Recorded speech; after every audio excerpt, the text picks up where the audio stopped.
So with the order we have here is Dr. Bank, Ms. Conroy, and then Ms. Danimus. So the first question will go to Dr. Bank first.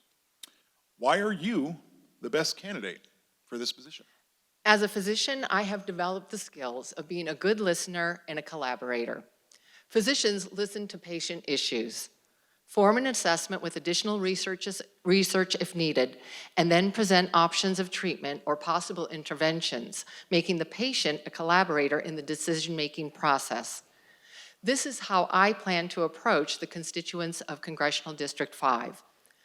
Most voters care about nonpartisan issues like having high-quality education for their children, access to good health care, supporting veterans, good-paying jobs, affordable housing, clean water, and a healthy environment. This election year has the biggest human rights concern of our time with reproductive freedom and women's health on the ballot. I will fight and use my strong background in science and medicine to improve the quality of life for all Americans. Ms. Conroy. Thank you. My name's Carmela Conroy. I'm a third-generation Inland Northwesterner. I'm a third-generation union worker, and I've spent 30 years in nonpartisan public service, first as a deputy prosecutor here in Spokane County for 4 years, and then almost 25 years as a diplomat, a Foreign Service officer with the U.S. Department of State. During that time, I worked for presidents of both parties, and I worked for leaders who understood that whatever we did as government employees, it had nothing to do with partisanship. Our job as government employees was to solve problems for people. If we only talked about them and didn't do anything to solve them, we were just admiring the problem, and that wasn't good enough. Tom Foley was the ambassador to Japan when I worked at Embassy Tokyo, and he really stressed the importance of our constitutional duty to uphold the Constitution and support the organizations established under that Constitution. I've never voted any place but in Spokane, even when I served overseas. No place else in the world has been home, even though I've lived abroad in service of our country. I understand how deeply the current dysfunction in Washington, D.C. is affecting all of us and how much worse it could become. It is looking almost certain that Donald Trump will be the Republican nominee for president this fall. And that the Republican Party, although it, like the Democratic Party, had common goals to expand democracy and promote an inclusive economy, is no longer doing that. It is working to restrict our freedoms, it is failing working class people, and it is threatening our survival as a species. By reversing Roe versus Wade, the Supreme Court, for the first time in our history, snatched back an individual constitutional right to privacy, allowing the government to regulate whether we have kids, whether we use birth control, and even who we marry, if we choose to marry. Restrictive abortion laws in other states are making girls and women's lives, risking girls and women's lives, and they are straining a healthcare system that we all need. We can change this, and we can if we vote for Democrats. The Republican Party is failing working class people, anyone who relies on their labor to live, and we are losing ground to the extremely wealthy because federal taxes fall too heavily on labor while leaving capital practically untouched. We must change this, and we can if we vote for Democrats. And finally, scientists tell us that oceans are surging to record-breaking levels of warmth, risking our survival. We must change this, and we can if we vote for Democrats. Thank you, Ms. Conroy. Ms. Danimus. Thank you. The reason that I would be the best choice to be your new Congresswoman is because my campaign is founded on a vision of prosperity for everyone. We are lacking vision, and for far, far too long, this congressional district has lacked true leadership. Now, if you own a very big corporation, then maybe you may have been satisfied over the last 20 years. But for the everyday working people of this district, they're struggling. I understand that struggle.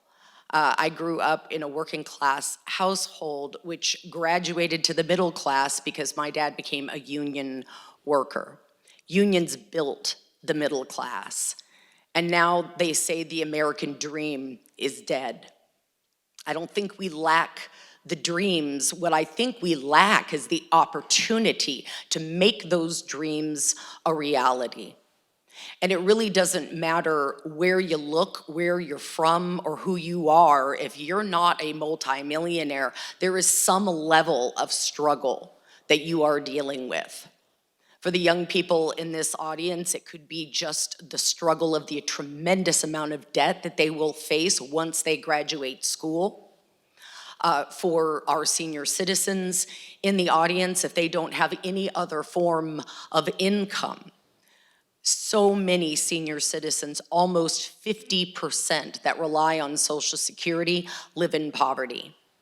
If you're disabled like myself and have gone through a tremendous medical struggle like I did through my double transplant, it left me financially destitute. These are stories that used to be, oh gosh, I know someone who knows someone. Now it's all of us or someone in our family. A vision of prosperity starts with a better regulation, with better government. You know, so many times when we talk about struggles and we all can kind of agree, like we all know there's a housing crisis, and I'm talking Democrats and Republicans. We all know that there's problems with our healthcare system. But how can we expect to reach across the aisle if we don't start reaching across the street?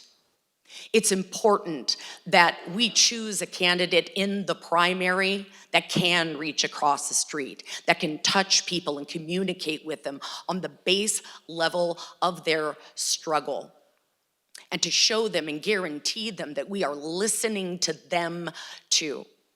Because I don't think we'd have a tremendous amount of disagreements in this room about what Democrats want. But there is a struggle to bring back what all Americans want. And I am the girl to do that. Thank you. Thank you, Ms. Danimus.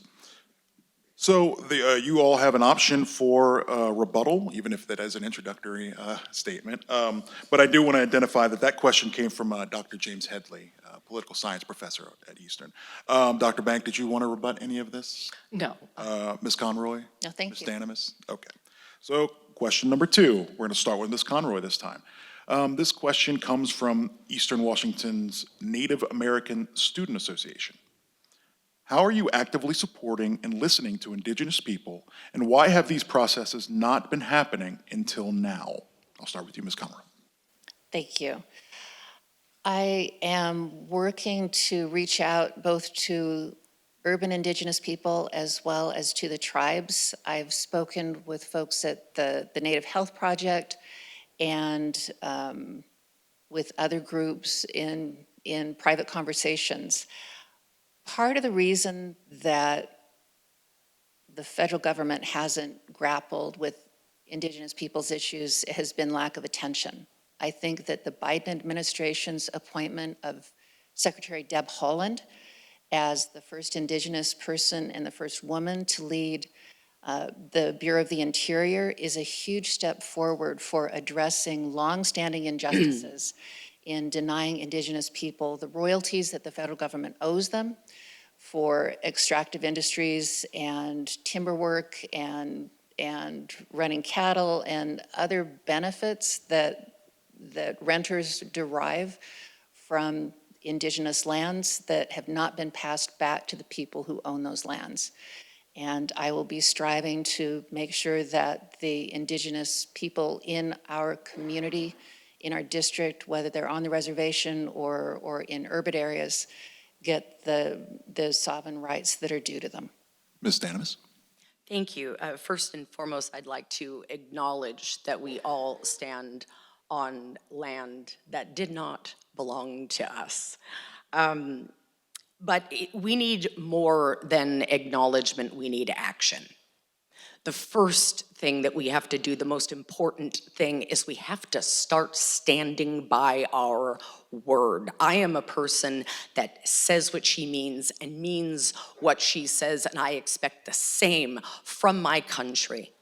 The amount of treaties that have been ignored or changed at will without even a conversation or a negotiation with the tribes that they were first negotiated with is a slap in the face to the people who have been the caretakers of this beautiful land that we now call America, and who made their way here without our help for a very, very long time.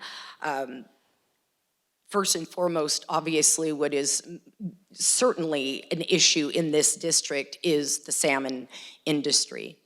You know, we have been just giving them money, but this is a job and a cultural, it's a jobs program. It is an economic,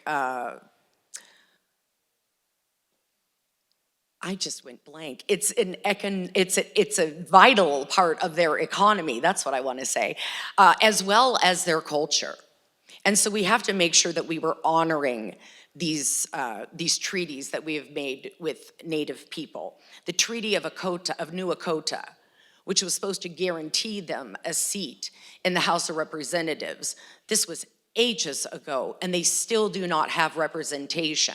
It should not just be us three white women promising to listen. They should be able to have a seat of their own. In addition to that, missing and murdered Indigenous people is at a crisis level. I have been talking with Dawn Pullen, who is the coordinator with the Spokane County Police Department, between the tribes and the police. The Violence Against Women Act made a little bit of room where we would actually assist in these, because oddly enough, it is not people, Indigenous people, that are disappearing from reservations, from tribal land. It is urban areas. And as people of color, they have been ignored by law enforcement. And it's not just women either, it is men too. These are huge issues that are facing Native Americans, and they are very tied to the environment.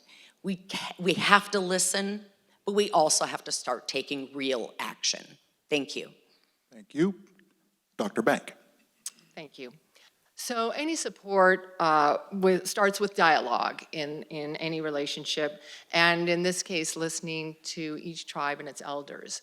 I think we sometimes forget that the Native American tribes are not a monolith. They're each separate sovereign nations. And so you really have to reach out to each sovereign nation to understand what their issues are. As a state committee member for the Spokane County Democrats, I attend as many of the Native American caucus meetings as I can at the state level, and that's been quite eye-opening for me. And on a local level, I've been meeting with members of the Spokane tribe to understand their issues and needs, and I, of course, plan to continue to meet with other tribes in the area as time goes forward. I suspect that, like many of our rural communities, that a lot of the tribes need more broadband and internet access and better healthcare issues and need some of their healthcare clinics boosted. But I think it's wrong to come in with any assumptions, because some communities probably have those issues covered. So I think the way to support is by being a good listener, and then once there might be a situation where the federal government could be supportive or be helpful, then make sure that that collaboration can go forward. For instance, the Midnight Mine up in the Spokane Reservation, that collaboration with the EPA has actually been very beneficial and positive for the Spokane tribe. And one of the elders told me recently that by 2028, they will have those grounds cleaned up to the level where you can put a daycare on that land. So I'm thrilled that that's the word coming back, that they're very happy with that result. And I think there's other opportunities, but again, it's kind of up to each community if these are things they really need, and help with housing, healthcare, forest management, job creation, small business support, or anything of that nature. And I think it's going to be a two-way relationship based on trust and respect. Thank you. Ms. Conroy, would you like a rebuttal? No, thank you. Ms. Danimus? I don't have rebuttal per se, but I would like to acknowledge something that Dr. Banks said, and that is that each tribe is not, that Native Americans are not a monolith. And, you know, I mentioned the Treaty of New Akota. They actually have a Congress of their very own. And a lot of Americans don't realize that, where they come together and discuss these important issues. So they are working on their own, but they are also Americans, and it's time we incorporate their desires, their needs, their thoughts, their economic needs into our system.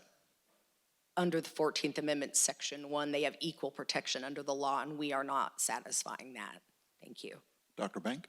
It's not really a rebuttal, it's just a comment. And I just think it's really exciting that some partnerships are forming in the community. For instance, between the Inland Northwest Conservancy and the Spokane Tribe, a large tract of land was purchased called Glentana, 1,000+ acres, and the Spokane Tribe will have 2 miles of riverfront property for salmon restoration. And I think these kinds of local and statewide collaborations are going to be wonderful, and I hope we can keep that momentum going and keep those things going forward. Thank you very much. The next question comes from the EWU Black Student Union, and we're going to start with Ms. Danimus. What platform do you plan on giving healthcare and social services to people in Spokane? Specifically, how do you plan to boost proactive support in maternal care for African American women?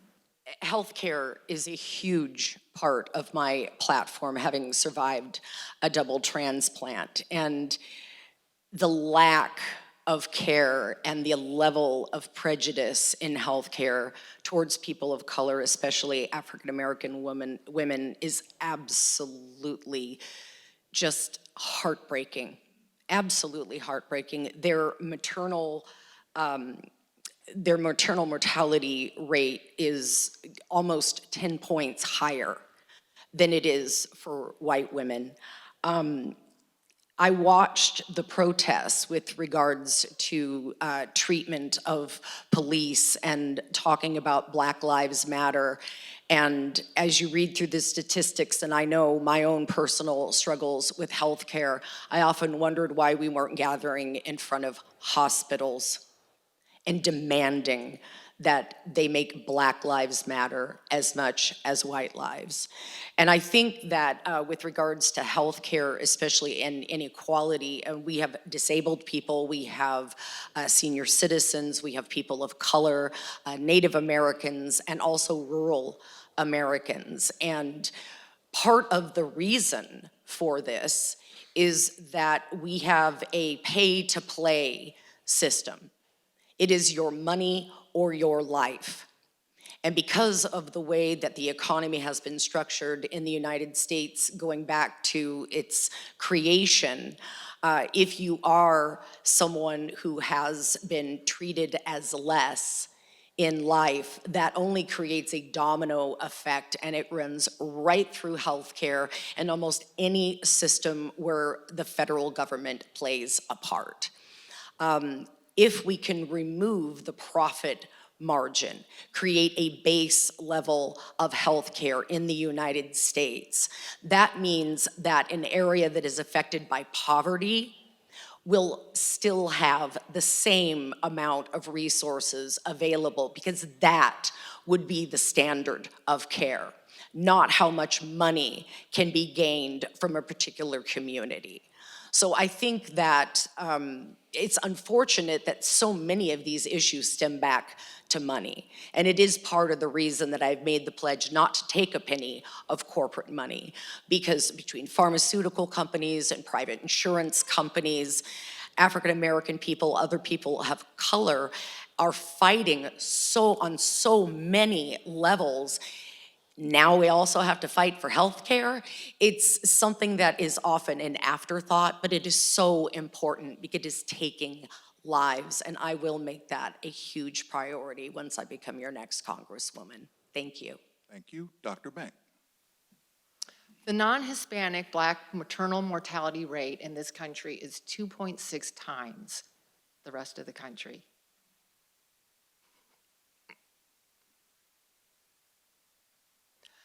That is shocking and shameful. To address this, I think we definitely need to provide more access to prenatal care and postpartum care. That is really one of the biggest issues. Obviously, maternal mortality has to have oversight and to make sure those things don't happen, because things can go south pretty fast in a pregnancy and postpartum too. So I think the lucky thing for me is I work at the CHAS Clinic, the Community Health Association of Spokane. And in that clinic, we have something called First Steps. And First Steps is available for both supplemental infant care and maternal care for the whole first year of life of that infant. And that program is such a strong support for social and medical needs for all of the underserved in our community. So one of the things I would definitely encourage going forward is that communities throughout the United States have more organizations like First Steps. Thank you. Ms. Conroy. Thank you. The first thing that I would do would be to fight with the rest of the Democrats in the House of Representatives to establish a nationwide restoration of the right to reproductive health, that as an individual choice rather than something that government decides for us. That would be so important in addressing Black people's health as well as everybody else's. I would also work to expand universal health care. Under Democratic administrations, when there's been a Democratic majority in the House of Representatives, we've been able to bring millions and millions of Americans access to health so that they can get their needs treated, regardless of what their income is. The third thing that I would do is make sure that there is equity in investing in health research, especially with respect to maternal health and maternal mortality. Without racial and gender equity in research, both theoretical as well as applied research, to make sure that everybody has access to the care that suits their needs, we will go on to have a situation where, as Bernie and Anne-Marie have pointed out, people of color have far worse health outcomes than white people, almost regardless of gender, regardless of income. So maternal health care is extremely important, and I would do all these things to provide support to all of us at every stage of life. Thank you, Ms. Conroy. Ms. Danimus, would you like a rebuttal? Well, I think that part of the reason that we find ourselves in this situation, the primary reason that we find ourselves in this situation, is that large corporations that are involved in healthcare, be it insurance providers or pharmaceutical companies, have had the law crafted to their benefit. In a country of we the people, this is a violation of the very foundation of representation. So my not taking corporate money is really the first step. And changing these laws so they actually benefit us and not large corporations. I actually believe that's the #1 problem in the United States, is corporate money in politics. It touches every single issue, not only domestically, but internationally. We have got to get that influence out, or none of the ideas that anyone has, good ideas, are actually gonna come to fruition. Thank you. Dr. Bank. And I believe the question was, what else can be done to help support people of color in the African-American communities in the country? So I definitely think we need to encourage loans and/or grants to small businesses and also for housing to that community, because they have definitely gotten the short end of the stick through many, many years of racism and redlining. So I think that's just another way.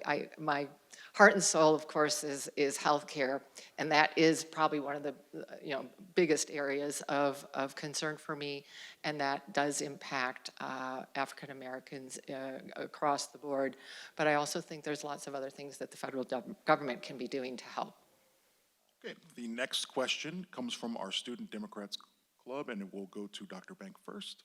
In light of the substantial $34 trillion national debt, what solutions would you propose to alleviate this burden and ensure it does not burden future generations?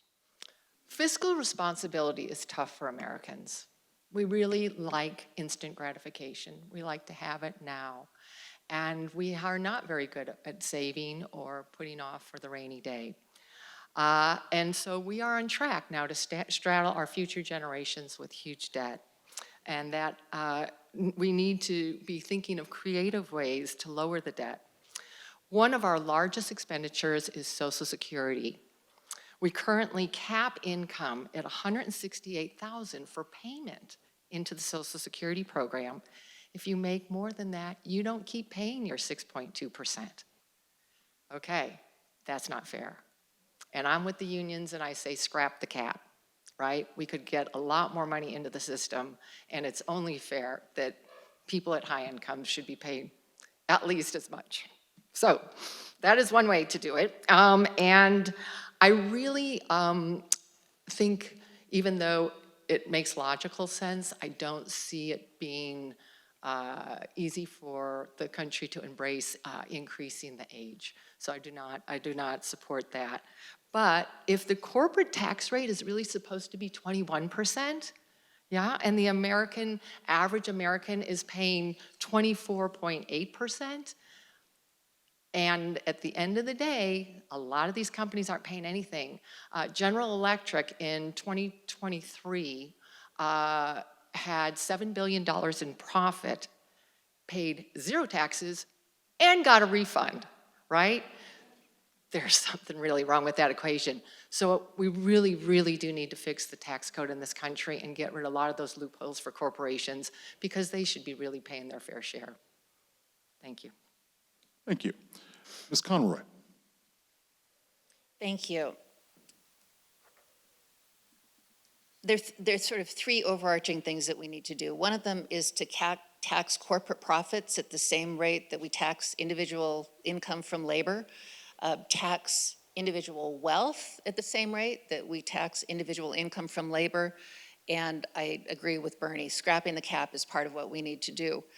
So working class people, and I mean everybody from ditch diggers or cement masons like my grandpa, railroaders like my dad, or doctors or lawyers and professionals, any of us who earn a living by the hours that we put into our job, we are all working class people. And a lot of the ways that we talk about workers, it's intended to divide us up so that we don't show solidarity with one another.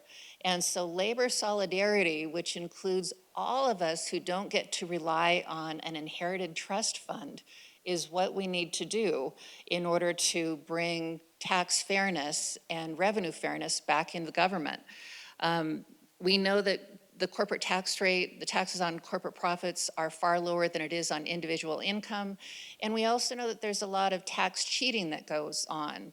About every dollar that we put into enforcement through the IRS brings us back $12 in return by cracking down on people and corporations that are avoiding paying their taxes. The Biden inflation and infrastructure package provided more money to the IRS for enforcement, and in less than a year, they brought in about $150 billion. So that's a drop in the bucket when we're talking about $34 trillion in debt, but you gotta start somewhere. And to me, $150 billion seems like real money. So Working people under our current system, since the tax cuts that were enacted under the previous guy's administration, working class people are definitely subsidizing the wealthy ones. Our health care, food, and housing is unaffordable for the vast majority of us, while corporations enjoy record-breaking profits.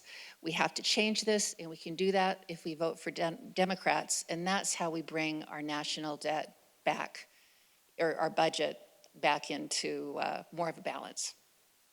Thank you. Ms. Danimus. Thank you.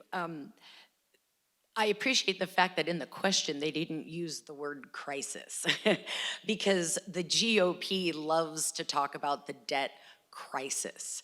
And 40 years of trickle-down economics has really been a large contributor to that because we have some of the highest income disparity that we've seen in the history of the nation and definitely over the last 100 years.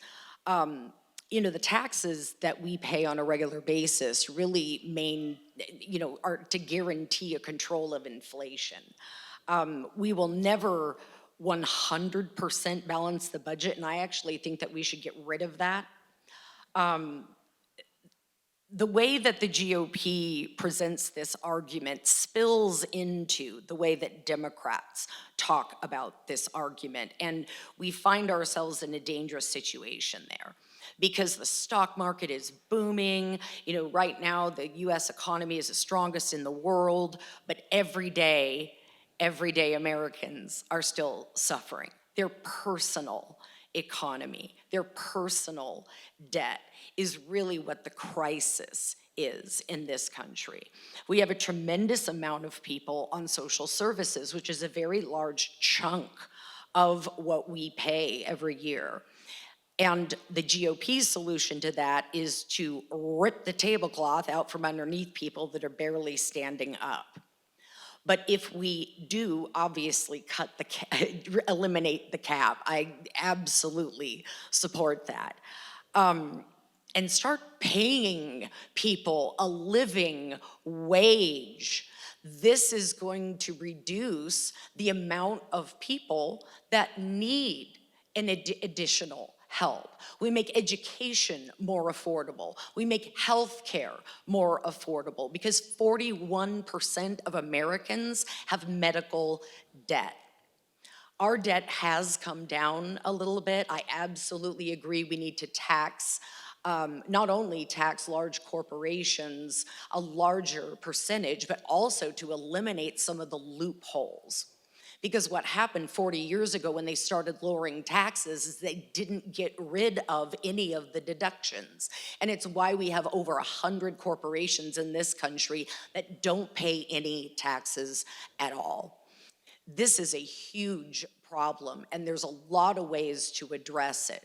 But my first priority is to make sure that everyday American families can balance their budgets. And then we move on to shaping the United States. Because wealthy people are doing fine. The country is doing fine. It's everyday American families that have a debt crisis. Thank you. Thank you, Ms. Danimus. Dr. Bank, would you like a rebuttal? Again, just a comment. I've seen graphs that show that the debt decreases during Democratic administrations and increases during Republican administrations. So vote. Ms. Conroy. Ditto. Ms. Danimus. Yep. Thank you very much. So this next question is a long one, so pay attention. We have a question from Amy Bass. Amy is a junior, and she's getting her bachelor's in social work here at EWU. This question regards disability. Although Washington State adheres to policies such as the ADA, Americans with Disability Act, the Washington Law Against Discrimination, and the Fair Housing Act, we still see people with disabilities encountering many forms of discrimination in our society. People with disabilities face unequal employment opportunities through hiring biases in interviews, ruling out people with disabilities through initial application screenings justified with other excuses, and the lack of proper accommodations, all leading to higher unemployment rates. They also face unequal educational opportunities as most schools segregate children with disabilities into separate classes, fostering a separation in community and encouraging them to be seen as different. To add, people with disabilities face unequal housing opportunities as a direct result of unequal employment opportunities. As most consequently live in a state of poverty, they are often marginalized into impoverished areas that are far from necessary resources and lack proper housing accommodations. Amy would like to emphasize this to give an understanding that something needs to be done. Amy would like to know, is Washington State doing anything to address these injustices that continue despite our current legislation? And what do you plan to do to support Washington State in alleviating these injustices? Ms. Conroy, start with you. Thank you. The Americans with Disabilities Act is such an important baseline for making sure that everybody in America has access to education, to jobs, to housing, and that our economy is fully inclusive, including of people with disabilities. When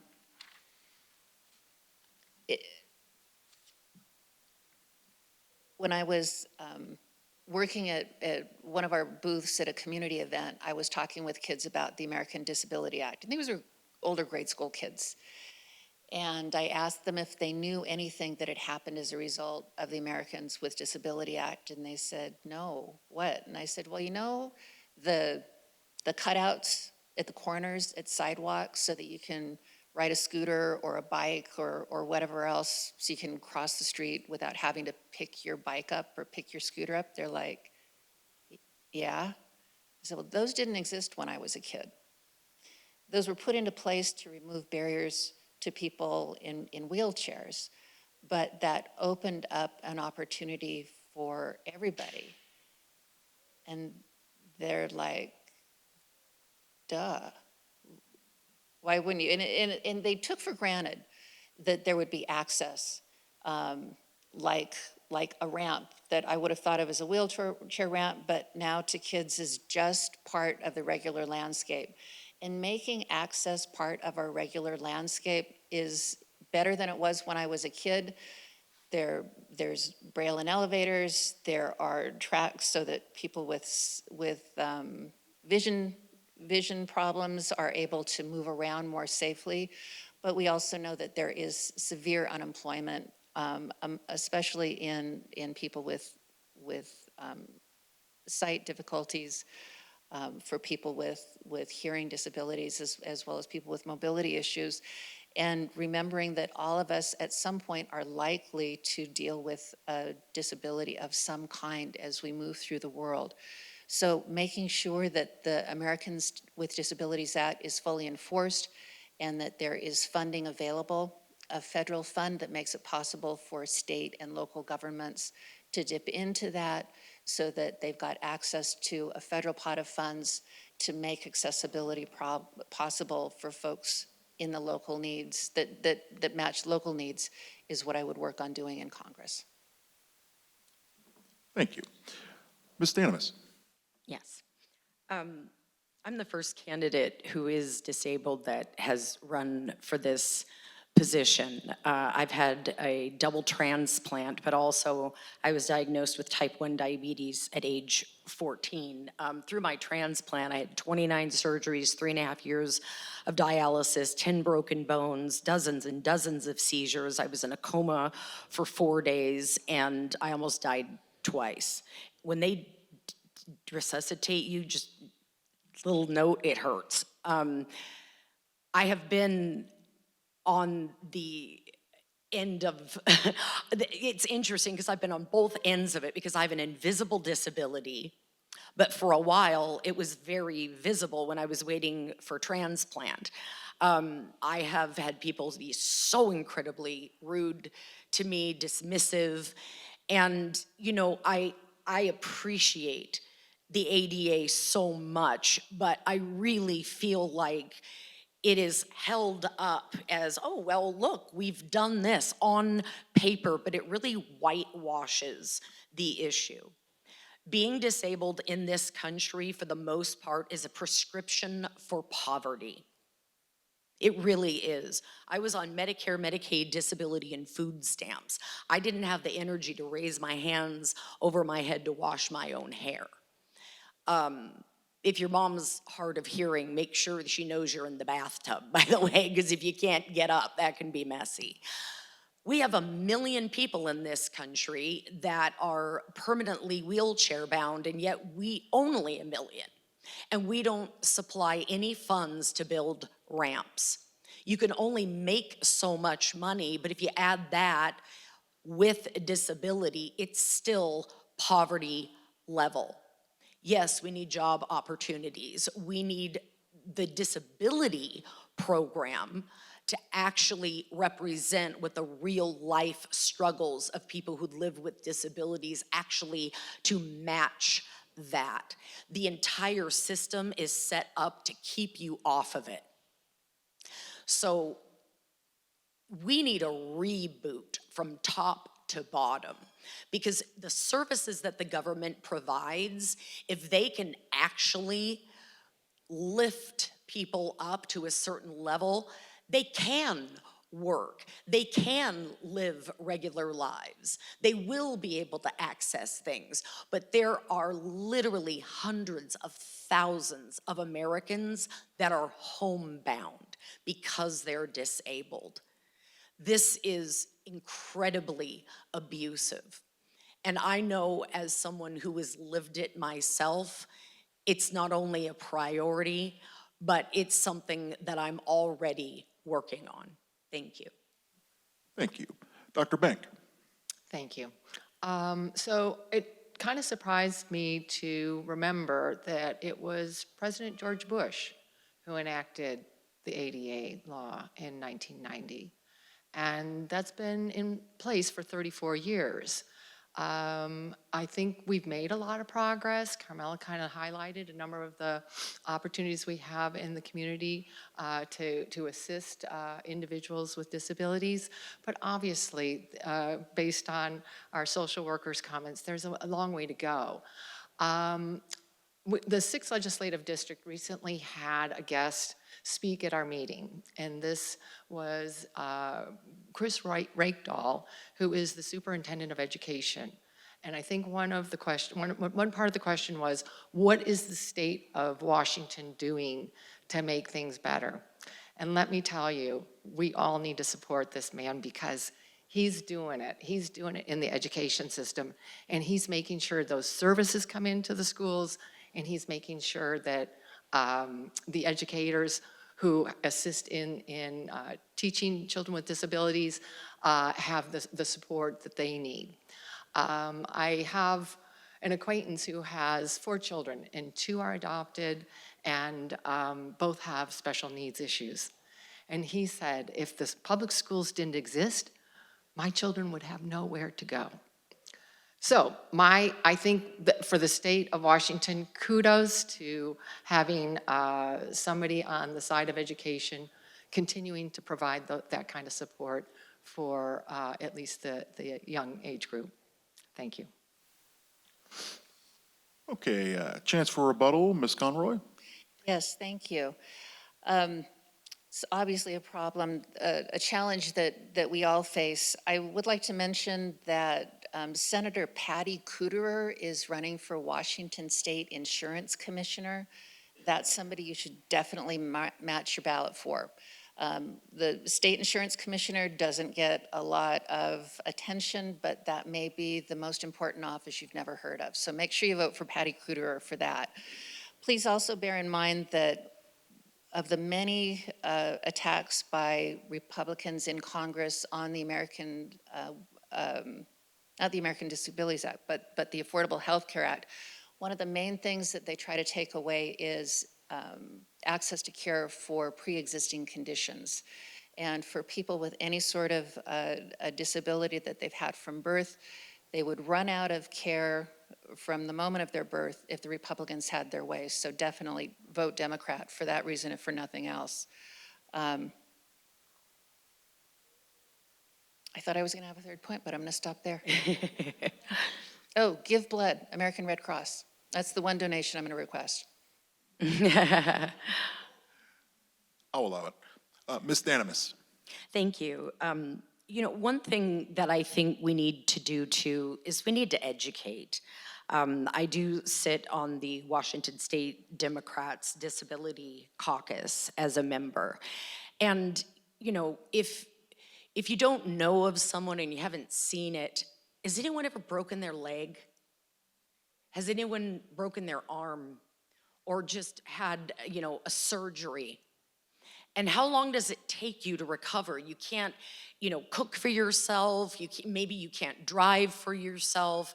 You've got family that comes to help you. You were disabled. You were temporarily disabled. And if you broke your leg, maybe even your doctor wrote you a little prescription for a temporary parking pass. You know, if we start changing the way we look at disability as a setback, for some people temporary and some people permanent, then that realization is like, yeah, that time I thought I was Mario Andretti and turned out that I wasn't, got in a car accident. I mean, any time that you have had some kind of physical impairment, or if you've helped someone, that's being disabled. Now multiply that for the entirety of your life. And I think this level of education is gonna help us get done the things that we need to get done to help those who need these services. Thank you. Dr. Bank. I'd just say that education about disabled individuals and their needs is a really important focus also. Okay, hold on to your hats. The next question is from Dr. Ed Burns, Professor of Social Work here at Eastern Washington. Section 502B of the 1961 Foreign Assistance Act explicitly states that, quote, no security assistance may be provided to any country the government of which engages in a consistent pattern of gross violations of internationally recognized human rights, end quote. Senators and representatives may, under this section, pass a resolution requiring the U.S. Department of State issue a report within 30 days about a specific government receiving U.S. security assistance. The Israeli Defense Forces have killed and injured thousands of civilians and have displaced millions of civilians from their homes in Gaza. Will you vote yes on a House resolution requiring a State Department report on human rights violations committed by the Israeli Defense Forces in Gaza? Ms. Danamis? Yes, I absolutely will. But maybe we should have one of those for our own country as well. We carpet bombed Cambodia and Laos. We started a 20-year illegal war in Iraq and Afghanistan. So, I mean, I support Israel as a state, I support them as an ally, but I support them the way that I support my own country. And that I don't always agree with what they do. And certainly, I mean, we were kidnapping children on the border only a few years ago. So yes, I absolutely would vote for that. And also keep in mind that we are not only supplying weaponry to Israel, we are also supplying it to Hamas, because we give money and weapons to Turkey, and we give it to other countries that are assisting them. So we are on both sides of that war.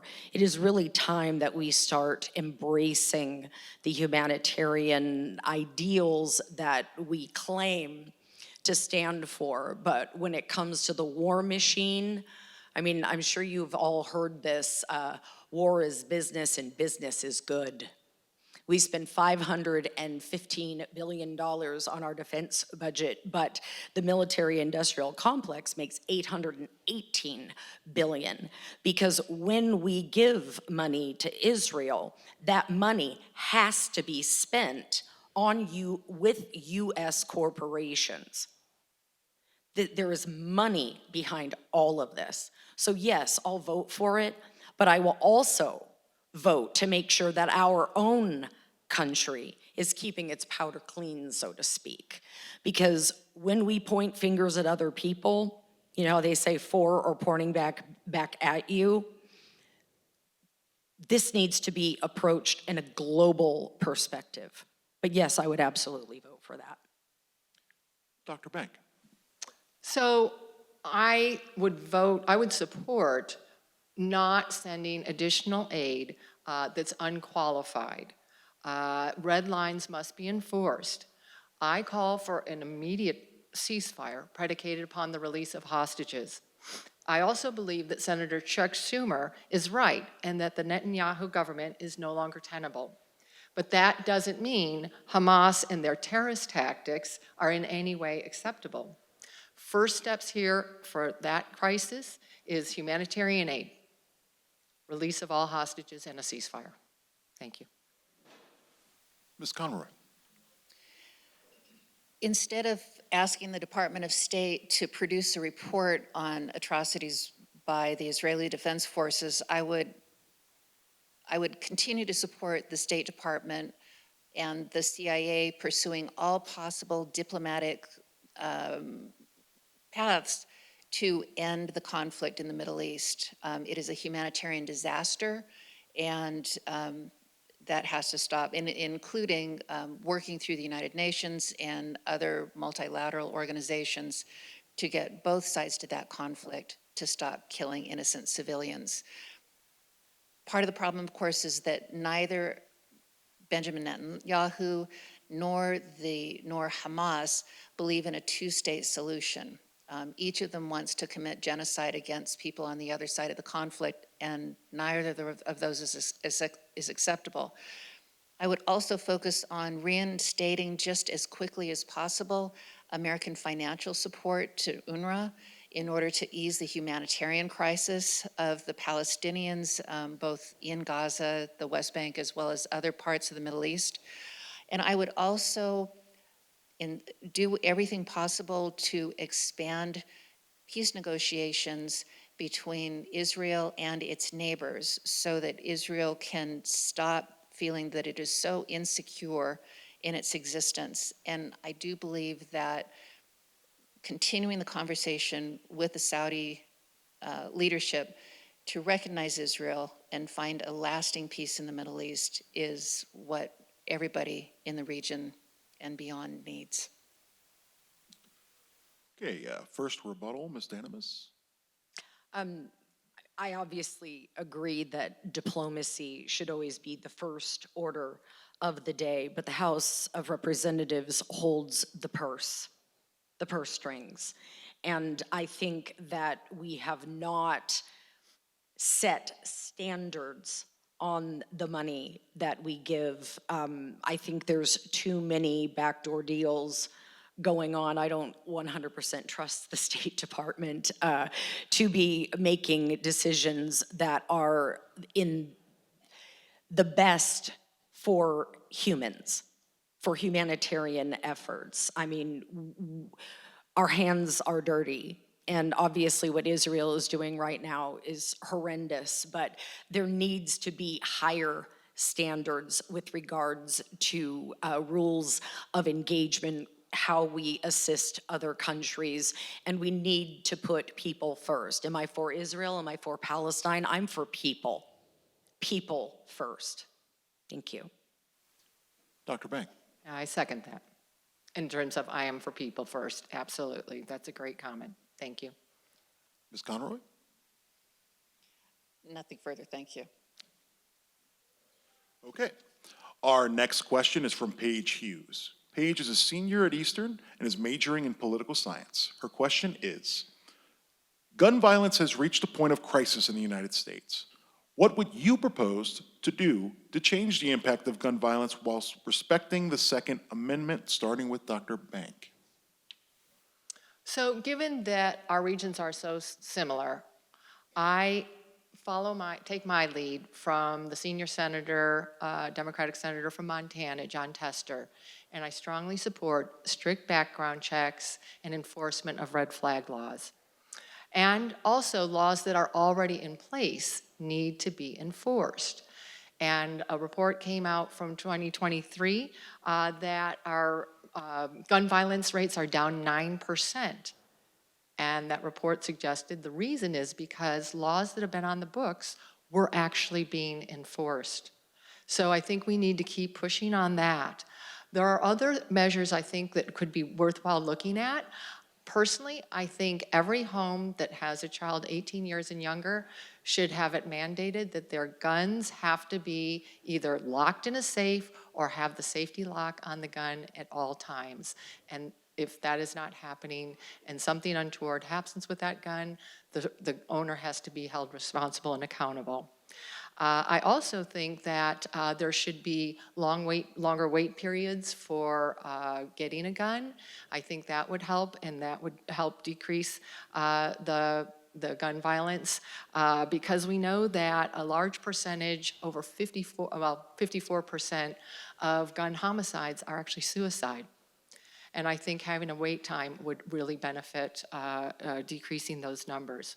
I'm sorry, 56%.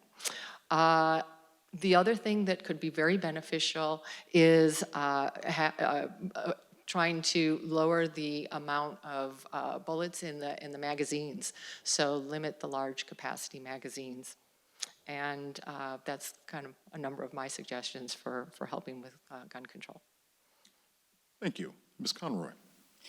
Gun violence is a serious crime is a serious issue in the United States, and I think it's tragic and shameful that the number one killer of children in the United States is gun violence. It's unbelievable. So I do believe that one of the first things we would need is a nationwide universal background check with no exceptions for sales within family or gun shows or anything like that. If you're buying a weapon, you need to prove that you haven't been convicted of a violent crime.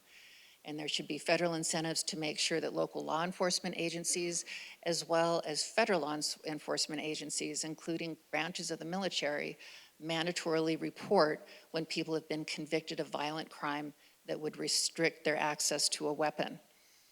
We can also provide federal incentives in order for state and local authorities to have training on the safe use and handling and storage of weapons, so that people who have a legitimate need for a gun, and somebody out even in the fringes of Spokane County, you might be 4 or 5 hours away from a sheriff's deputy being available to come to help you out if you hear something go bump in the night. So people have a legitimate right to have a weapon, and those folks who are, there are more gun owners in the United States than there have ever been in the past. And making sure that all of those folks are as familiar with how to safely handle that weapon as we were when our parents were coming up is super important. The other thing I would do would be to improve access to behavioral health, including suicide prevention. The 5th Congressional District has a higher than national average rate of male suicides, and they're successful because we have access to guns. And so making sure that people in our community, if they're having some sort of suicidal ideation, have some place to go immediately to seek an alternative to looking down the barrel of their own weapon is something that we need to have, especially for our veterans, because we've been at war for so long. Thank you. Ms. Danamis? Yes, I mean, we do certainly have a gun violence problem in this country, but we also just have a regular old violence problem as well. The level of people that have just had enough and they're acting out, they are yelling at people in stores, they are shoving each other, there is road rage. And certainly I have pointed things that I want to do with regards to gun violence, but I do think that the massive income disparity that we have, Americans have lost buying power. They have lost control of their lives. And one thing that's really important to keep in mind is that Americans as a group, not Dems and Republicans, but Americans, we actually agree on this issue to a very large degree after Sandy Hook. It was the Senate in a filibuster that voted that down. Most Americans wanted that to pass. The majority of Americans agree. And when it comes to, semi-automatic long guns, only like 7% of Americans even own these guns. So when I look at gun violence specifically, it has been voted down time and time and time again to actually do a study. And even if it's not an individual study, an accumulative study is important because you can break gun violence down into several areas. There's mass shootings, there's accidents, there's suicides, there's murder, like with intent murder. There is guns used in the commission of a crime, even if someone is unhurt, that is gun violence. And then there is gang violence. All of these issues have nuanced solutions. And I don't disagree with any suggestions that have been presented here by the other two worthy candidates. But I do think that this is a large issue and it needs to be broken down into smaller issues because people like simple. Let's just ban them. No, let's let everybody have one. Let's give guns to teachers and store clerks, and people want a simple answer, but we have to remember that one, we all do want an answer. And I think if we break these problems down and we do some real research, especially from the National Institute of Health, which has been suggested and voted down several times, that we little by little can start making progress in this area. Thank you so much. Dr. Bank, do you have a response or a rebuttal? Well, I would just say that research on gun issues was suppressed for over 20 years in this country and has only come back online in the last few years. So we will see more and more data coming out now. In fact, there's a couple studies, one that combined the FBI's data and Boston University's independent study that's pretty impressive and looks at a lot of these issues and how effective are some of these measures. I would also say in medicine, there's this concept called harm reduction, where you're trying to be proactive about preventing bad things from happening. And so when it comes to guns, some of the harm reduction measures that you can take would be to have a gun stored off-site. That's one thing. Separate the gun from the bullets and have them separately stored and locked. And then, of course, just the basic concepts that I've seen, like the guns are sold in the state of Washington, each one with its own safety lock. But I hear people say, yeah, I never put it on the gun. I threw it in the drawer. So I think we need to use education to explain to people why that's so important to keep these guns locked and safe and away from people who might choose to do harm to themselves or others. Thank you. Ms. Conroy. I agree. Past congressional practice of prohibiting the Centers for Disease Control and National Institutes of Health from even studying the issues of how we might better keep ourselves safe from guns was a big mistake, and keeping a strong Democratic majority in Congress is a way to make sure that we can get the data we need to keep ourselves safe. Ms. Danimus? I really think that collectively we need to come together on this. When we decided that drinking and driving was a bad thing, there wasn't anyone who disagreed, and we're allowing a tiny minority of voices to impose themselves on the argument in ways that do not make sense and certainly do not save lives. So I think that forming bipartisan coalitions where Republicans who believe in the things that we do believe in are protected somewhat, because what's happening is this very small minority is creating an impasse where the majority of the people are no longer represented. And that, of course, is funded by the NRA. Again, I get back to corporate PAC money. But I think that gathering people together and using Mothers Against Drunk Drivers and the way that we attack that social issue is an excellent model for creating the power of we the people to actually make these changes and get these laws passed, because the majority of us, Republicans, Independents, and Democrats, do believe that these things need to be done. Thank you. Our next question is from Tyler Angel. Tyler is a junior at Eastern and he is majoring in gender and women's sexuality studies.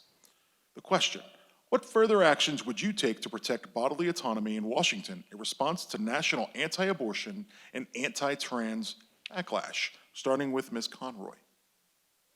So a national law securing our privacy rights would be the way to protect our rights here in Washington state as well as beyond.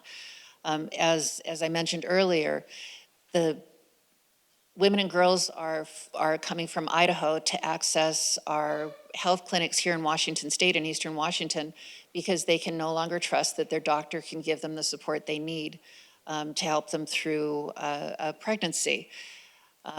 Gender care is being prohibited in some of our states, and I've got friends who moved up here from Texas because they could no longer trust that they would be safe in getting the care that they needed to support themselves. I have friends with trans kids who are terrified at the possibility that the laws that are spreading state by state as a result of the demolition of Roe versus Wade and all of the privacy rights that were implicit in the Dobbs decision are now under attack. So a national law reinstating and making clear that the laws of the United States recognize individuals' rights to privacy in the most intimate decisions that we make in our lives have got to be reinstated, and that would be one of my top priorities. And that's only going to happen if we have a Democratic majority in Congress. If we elect a Republican to replace our current Congresswoman, we know that that person is going to be working to revoke the rights that we have here in the state of Washington. And people are going to find themselves traveling farther and farther to save their lives. Ms. Danimus. I take a no excuses approach to this issue. There's this great country western song, or maybe it's rockabilly, I don't know. Don't give me no lines and keep your hands to yourself. Does anybody remember that? I mean, this affects reproductive rights, trans issues, rape, inappropriate touching. You know, it's inspiring to me when I talk to younger people because I remember as a kid, well, give your Uncle Tom a hug. You know, I didn't want to give Uncle Tom a hug, but we used to push children to do that. You know, give grandma a kiss. You know, I mean, the body autonomy needs to be absolutely respected in every single area, no matter what. You may not touch me without my consent. You must not restrict my choices of what I do with my body. Informed consent is a neighbor to this. I don't disagree with Carmela with regards to the privacy issues. That was the original foundation of Roe v. Wade. But also, too, informed consent is a huge issue. There are all kinds of things being put in our bodies, and knee implants and breast implants, mesh. You know, you're always seeing these group lawsuits against these things because they're allowed to lie to us. So how can you consent to what's happening to your body if you don't have all of the information? It's a neighboring issue to this. So strengthening informed consent. I actually have a friend named Heather who's dying from mesh right now. She survived breast cancer and now is dying because they did not fully inform her about what they were putting in her body, and she is now dying. So body autonomy and informed consent go hand in hand, and we need to solidify this, codify it to where no one can tell you or touch you without your permission, no excuses, and no one can interfere with the decisions that you make about your own body. Dr. Bank.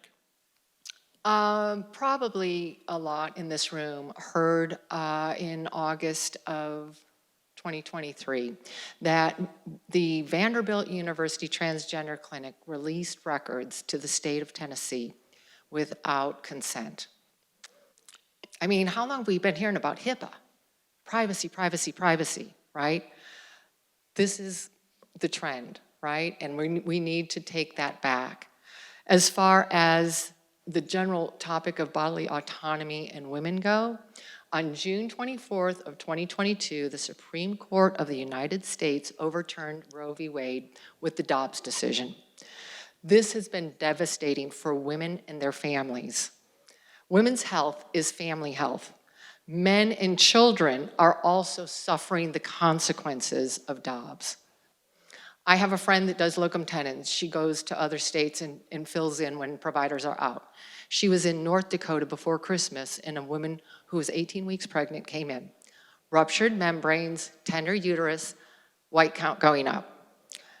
The patient decided she did not want to continue the pregnancy.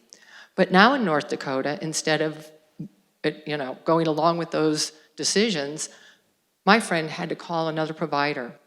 The other provider said, I can't sign off on that unless she's septic or in the ICU. So is she either of those? No, she's not.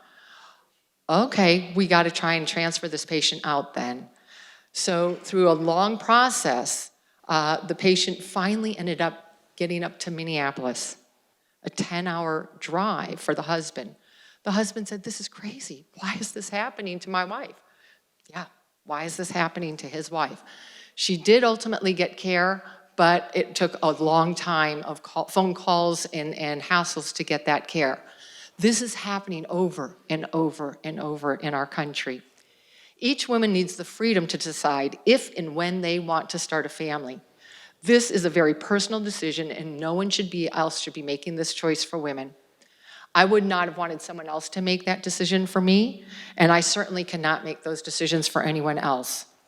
Now, some states are trying to ban contraception too. These draconian restrictions are causing providers to flee these states. Already, right next door in Idaho, 1/3 of the obstetrician gynecologists have left the state. Many labor and delivery units have closed, and because it's due to a lack of provider care. Women in Sandpoint not only can't get maternity care now, they can't get gynecology care either. The decline in women's health is the biggest human rights concern of our times, adversely affecting more Americans than any other issue. Until all women in the United States have autonomy over their own bodies, women are second-class citizens. Like France, we need to enshrine reproductive freedom in our Constitution once and for all. Thank you, Dr. Bank. Ms. Conroy, anything to add? Just briefly, it's a good reminder that as Bernie went through some recent examples of doctors closing their practices, patients having to be sicker or closer to death before they can be treated, these are all happening under the banner of states' rights. And we need to remember that since the Civil War all the way up through today, especially since Dodd's, most people using states' rights, if it's with respect to bodily autonomy or healthcare, what they're talking about is the right to discriminate amongst their citizens. And no state, any more than the federal government, should be able to discriminate amongst their citizens. It is just not, it's wrong. And the other argument that we've been hearing in these states is that the doctors just don't know what they're doing. They're not interpreting the law properly. Well, let's reinstate a national law that says everybody's got a right to choice, and that will make those misunderstandings go away. Ms. Danimus? The last time we had a big states' rights issue about life and choice, we had a civil war because some people felt it was okay to own human beings for their own economic gain. And I believe that that's what we're looking at right now. There's a tremendous trend. Yes, it's a minority, but it is a trend, and the voices are getting louder and more ominous about where women fit in society and what we can tell them to do with their bodies. This is not a pro-life by any stretch of the imagination. And I actually believe that pro-choice includes being able to choose to have a child, because 26% of women that have abortions already have children, but are choosing to abort because they cannot afford another child. So we are pushing people into corners so they have no choice. My friend Brent is a married father of 3 because of abortion rights, because had he not been able to make a decision on behalf of his wife, he would now be a widowed father of 1. Thank you. Last word goes to you, Dr. Bank. Yeah, I mean, I just wanted to circle back to this is an absolute assault on women. And we definitely need to have reproductive freedom in this country. And we need to take that right back as soon as we possibly can. Thank you all. As they say, time flies when you're having fun. This will be our last question. This comes from the Student Democrat Club. Given the ongoing challenges at the border, what specific policies do you propose to address the root causes of migration, ensure border security, and manage the humanitarian aspects of the situation, starting with Ms. Danimus? You know, there's a couple of things that we all agree on in this country. The first one is that we want to stop bad actors from crossing our borders. We want to stop the flow of illegal drugs, especially those that have proven to be so incredibly deadly, like fentanyl. And there's another thing that most of us agree on, is that the United States is a light. It is a beacon of freedom. And then unless you are a Native American, that we all have a history of immigration. And so this country needs to maintain its safety, but we also have to maintain our dignity. And that means having an immigration process that is safe, secure, and fair. One of the issues that we're having with this surge, I do not believe it's a crisis. I think that the Republicans, in part, Republican leaderships made it a crisis when they cut the border budget by 23% last March and then backed out of the bipartisan agreement that we had, which did not go far enough, but was certainly a start. We need more people. We need more resources. We also need another visa. H-2A and H-1B only provide for certain areas of employment. We have a tremendous amount of people that come to this country and work all kinds of jobs. The majority of them are working without paperwork because we do not have another kind of visa, kind of a miscellaneous visa. The other thing that we need to do is we do have to let Border Control do their job. What has been happening is when people cross the border, it used to be that they didn't want to get caught because you could not apply for asylum if you had crossed without inspection, if you will. I do believe that we do need to go back to that because what's happening is that we're getting more bad actors crossing the border because they're able to kind of hide in the groups that are crossing for good reasons. We also need to assist Mexico in protecting its southern border and its patrol of our northern border. So opening up opportunity, fully staffing and funding Border Patrol to make sure that we do have a path to citizenship, and also shoring up our borders and our processes to keep this country safe, and also maintain the beacon of light and the country of opportunity and freedom. Dr. Bank. Thank you. So those H-2A migratory workers are essential for this district. Our farmers depend on those workers, and we do not want to do anything that's going to decrease those workers coming to our area. We need them, and I think everybody needs to acknowledge how much we depend on them, and the farmers will be the first to tell you that. As far as the border, again, I'm not an expert on immigration, but it seemed pretty clear to me that this recent border bill was going to give us a lot of the tools that we needed to decrease this asylum processing from 6 years down to 6 weeks. We were gonna have more judges, we were gonna have more Border Patrol agents, and we were gonna have more people to process the asylum seekers. So it was really disappointing to see that go down in flames, and I really would push to get those back on the table and get that passed with that kind of support. I think that there certainly are other things that need to be addressed. I would really like to see DACA recipients have a pathway to citizenship in this country. I think that's shameful that we don't have that. And I also think that we have created some of these situations in South America and in other regions south of the border. We have not always been a fair player, and we have created some governments that have led to some of these problems. So I do think there is room, a lot of room for diplomacy and financial support on the part of the United States to make up for some of those past discretions. Ms. Conroy.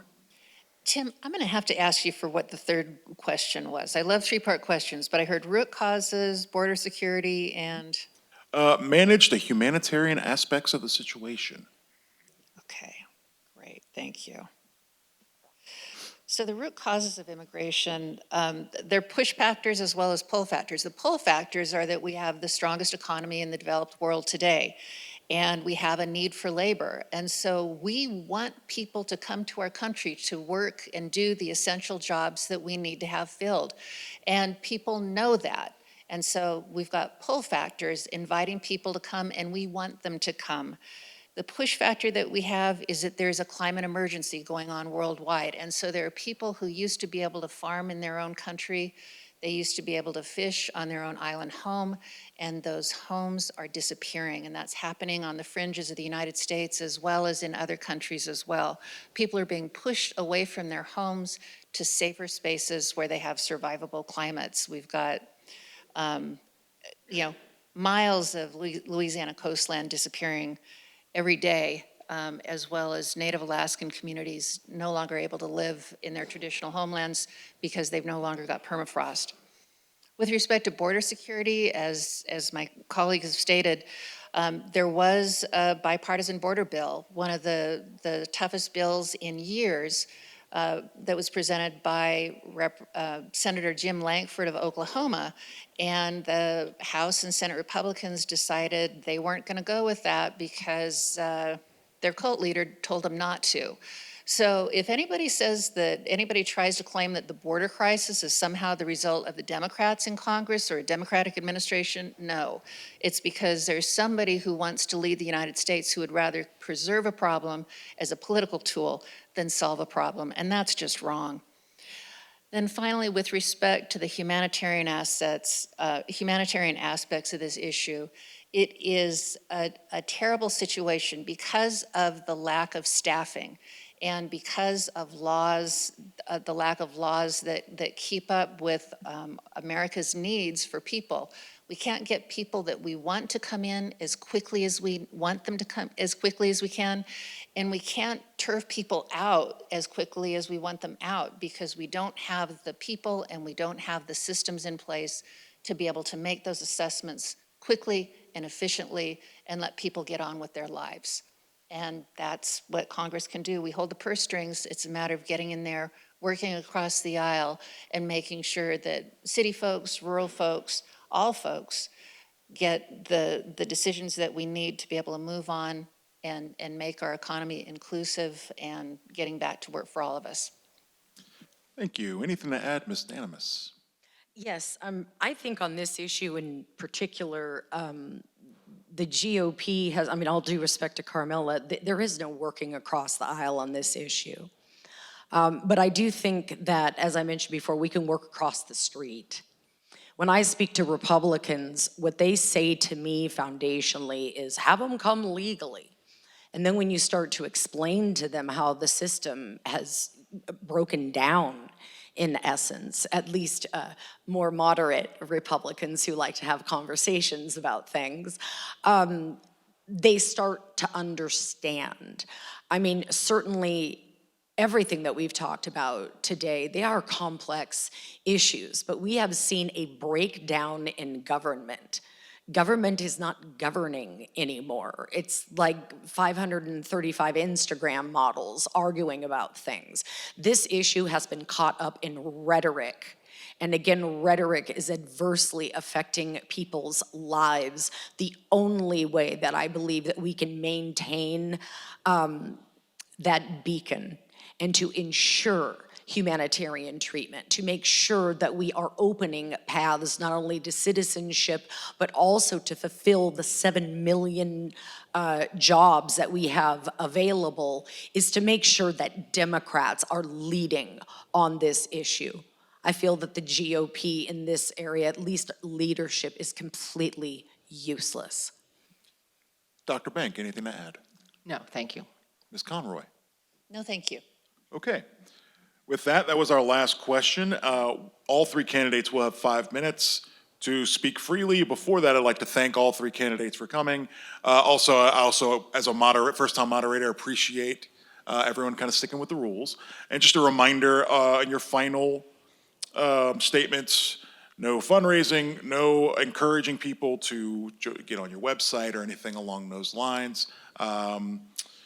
With that, we'll start with Dr. Bank. You have 5 minutes. Thank you. And I just want to say thank you to the Eastern Washington University Democrats for hosting this. What a fantastic event. And I just feel very fortunate to have been included. Kira Condon, Stephen McCrae, well done. Well done.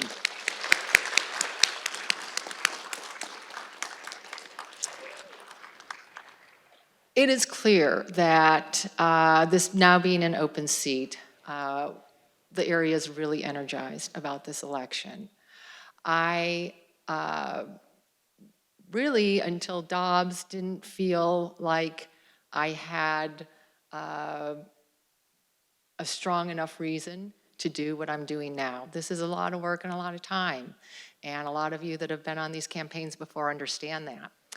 But it is so worth it. And I do look at the college students and younger women and younger men, and I think that's the reason I'm doing this. That's the future.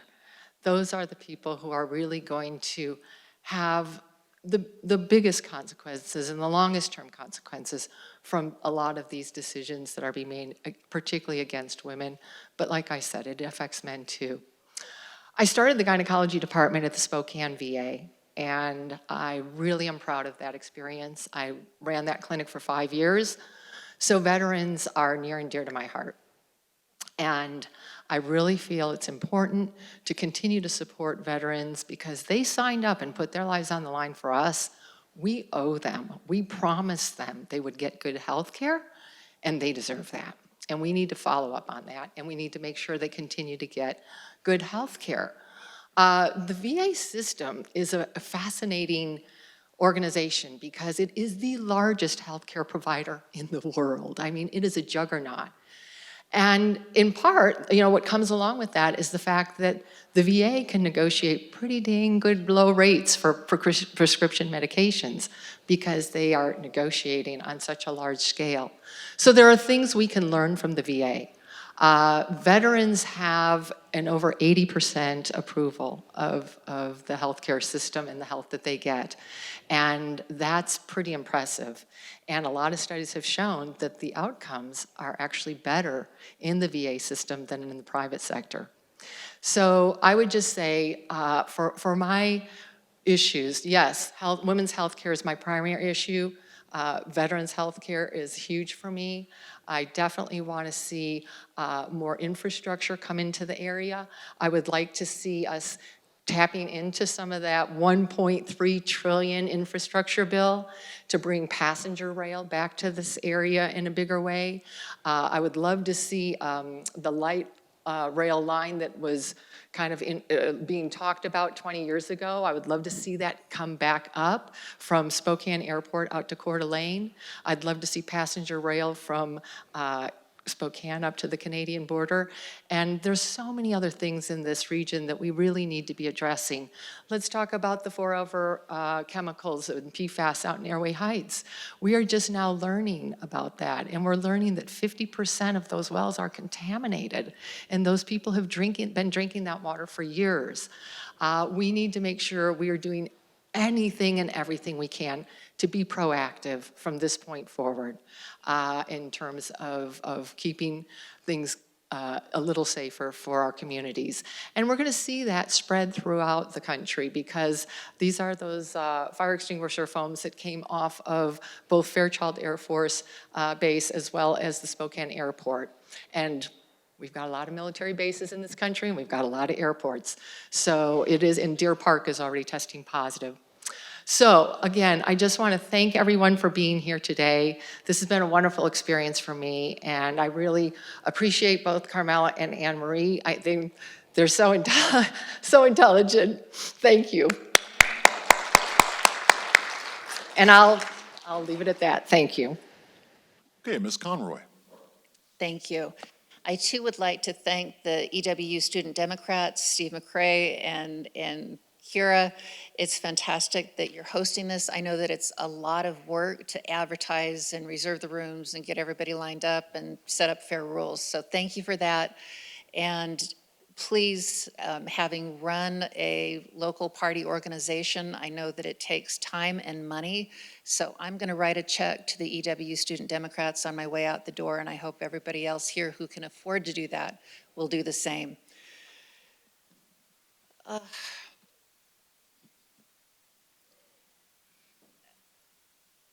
I, sort of had a great existence growing up in the Valley. My mom and dad grew up in the area. My grandparents grew up in the area. We had aunts and uncles and cousins and good schools, and kids and dogs ran around free range, and nobody really gave any thought to who was in charge of the government.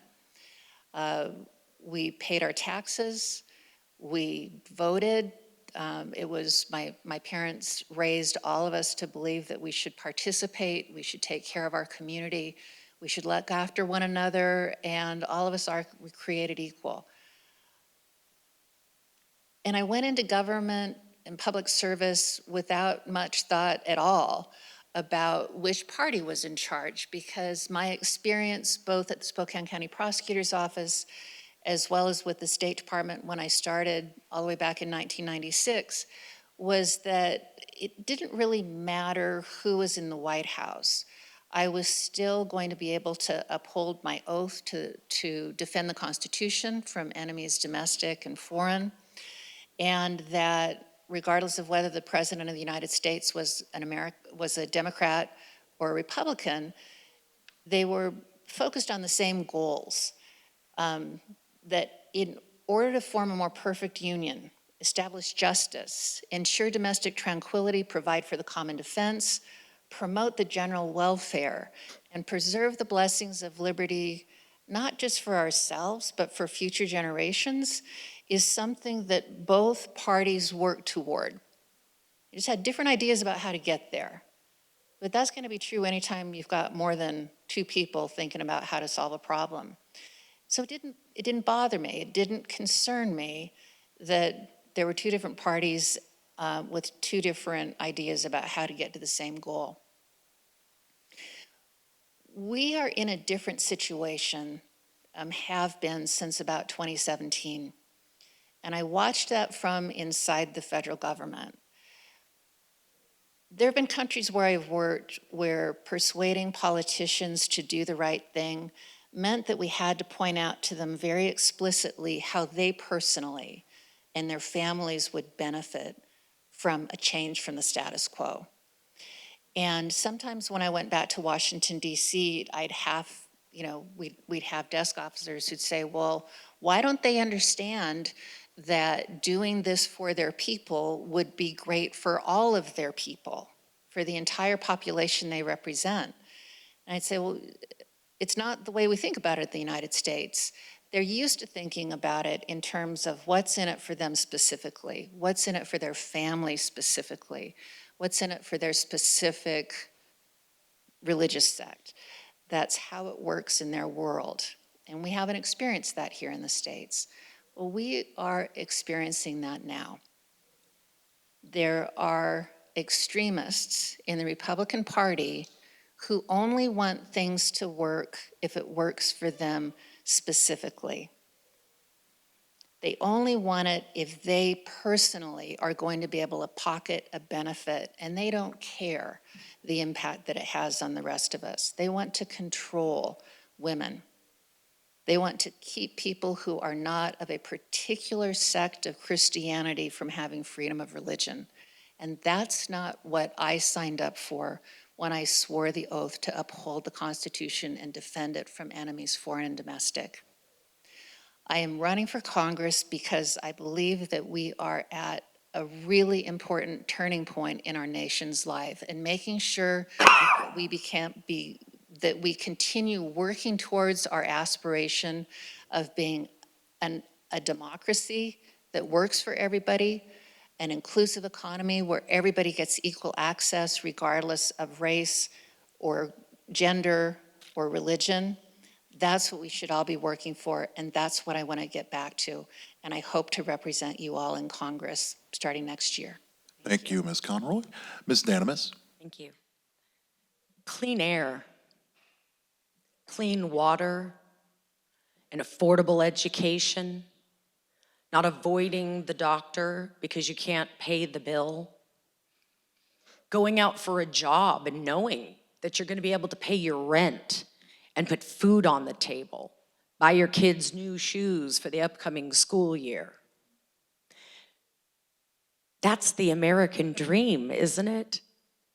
I mean, just to be able to exist, to be able to have some time then to go out to dinner without checking your bank account, to be able to have a vacation. Now, I've never had a vacation, I don't think, where we didn't pack sandwiches because, that was the income level that I grew up on. But, my campaign is about a vision of prosperity for everyone, leaving no one behind. And the rights that we have in this country to be able to pursue those opportunities have been stymied because we have no bargaining power. And this race is less about how all of us agree. It's about people in this district who have traditionally voted Republican. And when we talk about kitchen table issues, and they talk about hearkening back, certainly there's racism out there, certainly there's issues with regards to women's rights, but I do believe the majority of people remember what it was like to have that level of security, the kitchen table issues that are affecting everyone. Israel and Palestine is a huge issue. Our border, that's a very big issue. These issues that are presented today are going to change. In a year or two, hopefully, those two things will be resolved peacefully, but there will be another issue. But in order to bring people together, we have to give them the safety, the security, and we have to give them the American dream back. When the Russians put up Sputnik, we said, "I'll see your Sputnik and raise you a Neil Armstrong." And we won the space race. And we did that with all Americans pitching in with a communal idea of what it meant to be an American, to aim high and to strive. And we weren't being sold out. I wear this penny that stands for nope, not one penny ever of corporate money. And we're only going to get there one candidate at a time. What's keeping us for the American dream, what is keeping us is I don't believe per se that it's extremists. It's the people that are in it for the money that allow the extremists to do what they do so they can stay in power, so they can stay cashing that paycheck. It is time to eliminate corporate influence in Congress. It is the #1 thing that affects us. When you send me to Congress, you'll know that I'm going to be fighting for health care for you. I'm not there for Medicare. When you send me to Congress, it's not about Amazon or Exxon or Walmart or Cargill, one of the biggest manufactured farming companies in the entire world. I will be there for you because I don't just want to flip this district, I want to clean it up and I want to bring it back to you. Thank you. Thank you very much. So after this, all 3 candidates will be available to speak to you directly, off stage, of course. Before that, though, let's hear it one more time for the student Democrats and the candidates, please.